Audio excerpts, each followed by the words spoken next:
Okay, so we know why we compare.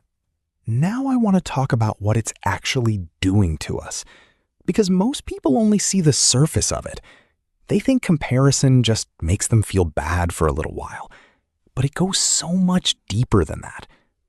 Comparison is a thief, and it steals four things specifically. The first thing it steals is your present moment. When you are in comparison mode, you are never here. You are always measuring the distance between where you are and where someone else is. And in that measuring, you miss the actual life that's happening around you right now. You miss the small, beautiful things. You miss the progress you've actually made. You miss yourself, the real you that exists right now in this moment, because you're too busy wishing you were someone else. Harvard psychologist Matthew Killingsworth conducted a study tracking 15,000 people using real-time data. He found that people spend 47% of their waking hours thinking about something other than what they're doing, and this mind-wandering makes them consistently unhappy. Comparison is one of the biggest drivers of this mental absence. The second thing comparison steals is your identity. Here's something I want you to think about carefully. When you're deep in the comparison spiral, what do you actually want? Do you really want their job, their relationship, their body, their life? Or do you just want to stop feeling like you're not enough? Because those are two very different things. Most people who are drowning in comparison don't actually know what they want for their own life. They only know what they don't have. And that's because comparison hijacks your identity. It tells you that your value is relative, that you're only worth something if you're worth more than someone else. And so you stop asking, what do I actually want? And start asking, what should I want? Based on what everyone around me has. That is how people end up living someone else's life and wondering why it doesn't feel like home. The third thing it steals, and this one breaks my heart, is your joy for other people. When comparison takes over, you can no longer be genuinely happy for the people you love. And that is one of the loneliest feelings in the world. To love someone and feel a sting when they win. To want good things for your friend and feel something tighten when they get them. You didn't choose that feeling, but it's there. And it makes you feel like a bad person on top of everything else. You're not a bad person. You're someone whose nervous system has been hijacked by an ancient survival mechanism that was never designed for the world we live in today. Give yourself some grace. Research from the University of California found that envy activates the same neural pathways as physical pain. Literally, in a brain scan, social pain and physical pain look almost identical. When you feel that sting watching someone else succeed, your brain is processing it like an injury. You're not being dramatic. You're being human. And the fourth thing, the one that comparison steals most completely, is your belief in your own timing. Life doesn't move on a single schedule. I need you to really hear this. Vera Wang didn't design her first dress until she was 40. Morgan Freeman got his first major film role at 52. J.K. Rowling was a single mother on welfare when she wrote Harry Potter. Colonel Sanders was 65 when he started KFC. These aren't motivational quotes. These are real human beings who lived in the gap between where they were and where they were going, and kept going anyway. Your story is not over. It is not even close to over. And comparing your chapter 3 to someone else's chapter 12 is not just unfair, it is genuinely irrational. You don't have all the pages of their story. You just have the cover. You are not behind. You are on your own timeline. And your timeline is not wrong. It is yours. Let me ask you something, and I want you to actually sit with it for a second before you move on. When was the last time you went a full day, just one single day, without measuring yourself against someone else? Without seeing someone's life and feeling something tighten in your chest? Without looking at where they are and wondering why you're not there yet? Without that quiet voice that shows up uninvited and whispers, "What is wrong with you?" If you can't remember, then this episode is for you.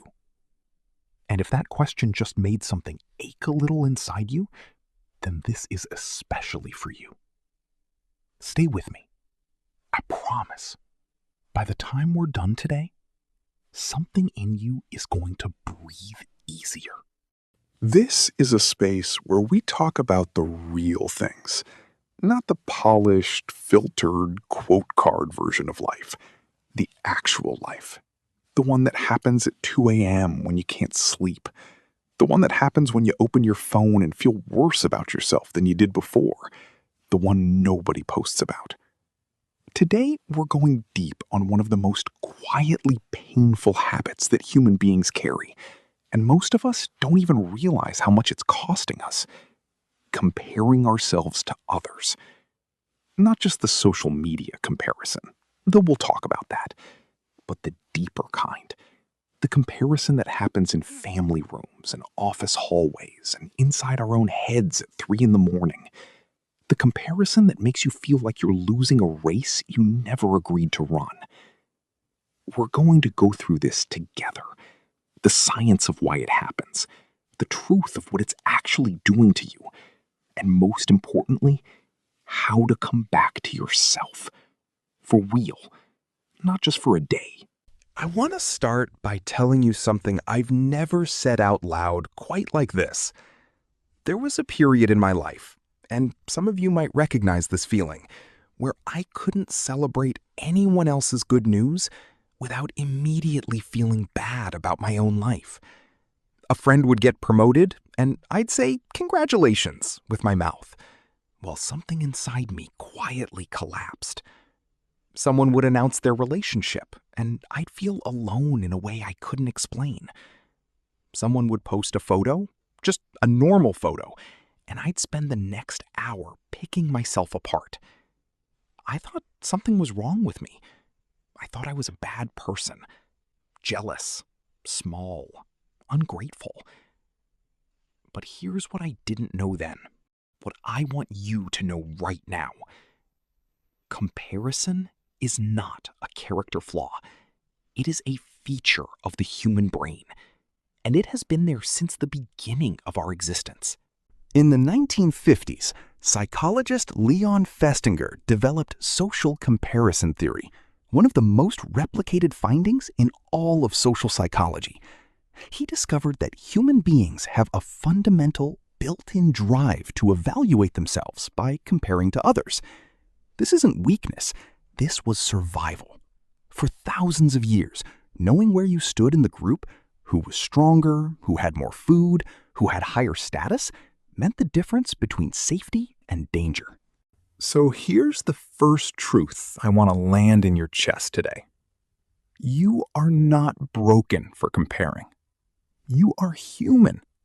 But here's the problem.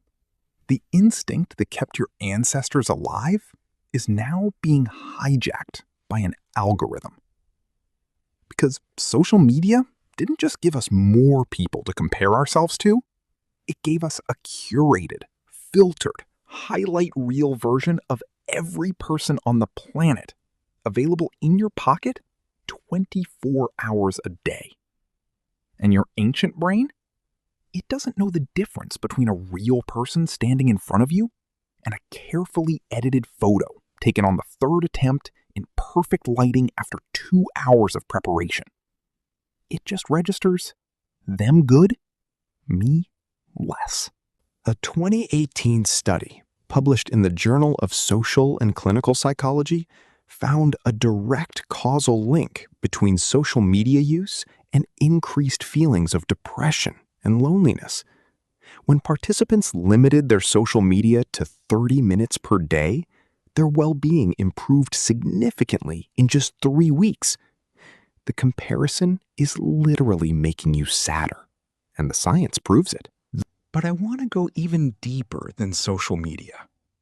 Because the comparison that hurts most, the comparison that really hollows you out, doesn't happen on a screen. It happens inside your own head. It happens when your family asks why your sibling is further along than you. It happens when someone from your school does something extraordinary and you quietly wonder, why not me? It happens when you look at your life and measure it against where you thought you'd be by now. And that last one is the most painful kind of all. Comparing yourself to the version of yourself you imagined you'd be. The you that was supposed to have it figured out by now. The you that was supposed to be further. The you that younger you believed in so hard, and somehow you feel like you let them down. I see you. That pain is real, and it deserves to be spoken about, exactly like this. Okay, we've sat in the truth together. Now, let's talk about what to actually do with it. Not surface-level tips, real shifts, the kind that actually change something. The first shift, from comparison to curiosity. The next time you feel that sting, that tightening when someone else wins, instead of trying to shut the feeling down or beat yourself up for having it, get curious about it. Ask yourself, what specifically triggered this? What does this tell me about what I actually want? Because here's the thing. You don't envy things that don't matter to you. You envy the things that touch a desire you haven't yet honored in yourself. If you feel a sting when someone starts a business, that might be telling you that you want to create something. If you feel it when someone's relationship looks loving and easy, that might be telling you what kind of love you actually want.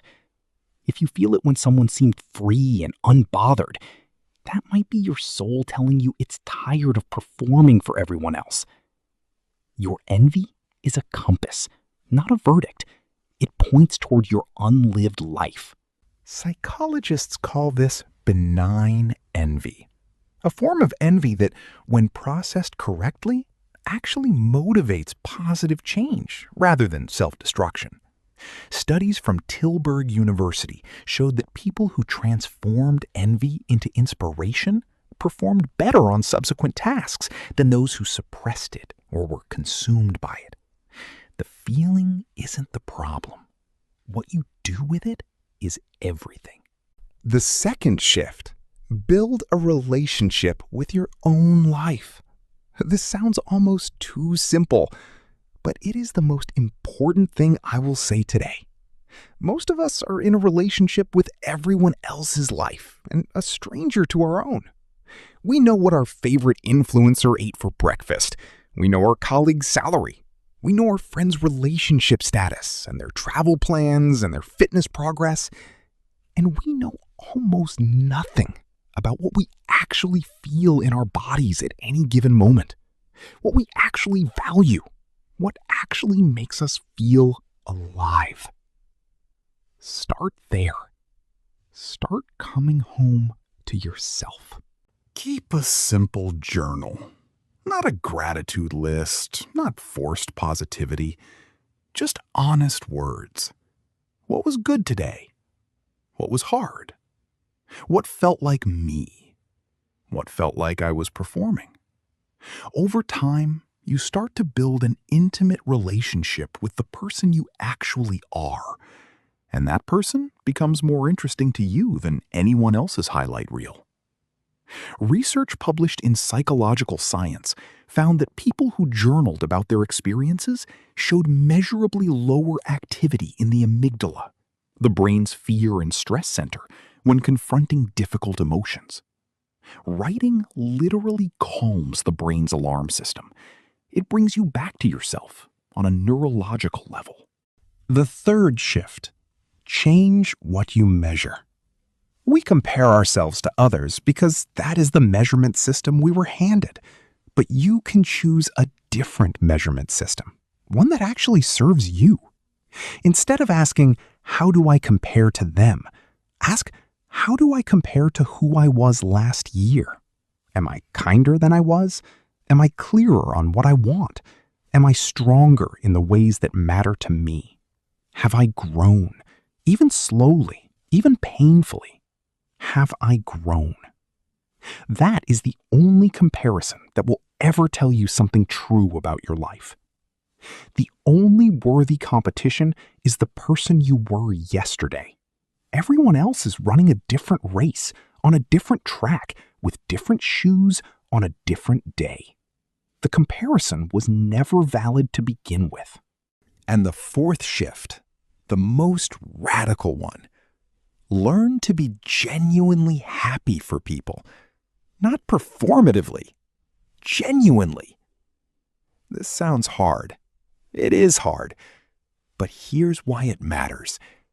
Every time someone around you succeeds, it is proof that success is possible in this world. It is proof that things work out.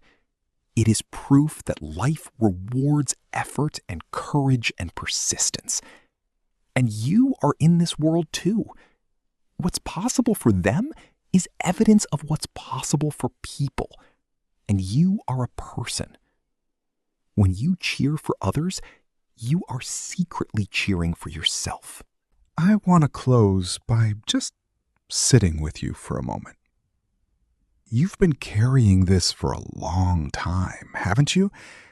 This feeling of not quite being enough, of always being a few steps behind some invisible standard, of looking at your life and seeing what's missing instead of what's there. I know how heavy that is. And I know that no podcast, not even this one, is going to make it disappear overnight. Habits of the mind take time. Rewiring takes patience. And some days you'll do everything right and still feel that tightening in your chest when someone else gets something you wanted. That's okay. That's being human. But I want to leave you with this. There is a version of your life, not a perfect life, not a life free from struggle, but a life that is fully, deeply, unapologetically yours. A life where you wake up and the first thought isn't about what you're lacking, but about what you're building. A life where someone else's success doesn't dim your light because you've finally found your own source. That life is available to you. It's not on the other side of a promotion or a relationship or a number on a scale. It's on the other side of coming home to yourself. And that journey starts not with a dramatic decision. It starts with a single, quiet moment. A moment like this one, where you put down the measuring stick, just for today, and you ask not, how do I compare, but who am I? And what do I actually want? And what is one true thing I can honor about my life right now? Start there. Start there today. You are not behind. You are not less. You are not the sum of your comparisons. You are a whole, complex, unrepeatable human being living an unrepeatable life. And that is not a small thing. That is everything. Thank you for being here.